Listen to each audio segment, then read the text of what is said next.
tuko tunapigana naye, lakini alitafuta fikia muhatua ya kunishinda.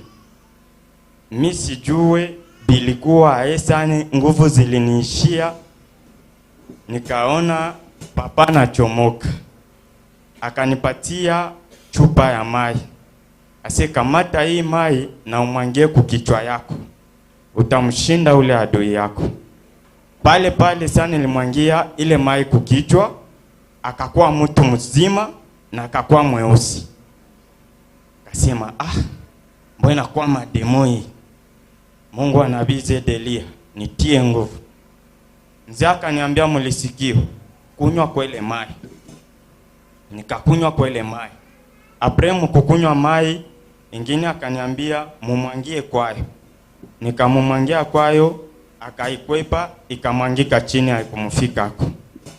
Vya akaniambia, jikazi umsogelee, bana munywele yake. Sasa nilibana nywele, kumbe ni kitambala, haiko nywele. Ikabakia kumkono yangu. Mzee akaniambia, terekeza hayo kwa ingo yangu, ile kitambala yake ya mweupe. Sasa nilitia kukitambala yake ya mweupe, ikageuka kamba ya mbuzi. Mzee akaniambia, hii ndio hinya alikuwa napenda kufungia amo usudi nguvu zikuishie. Tukapigana naye.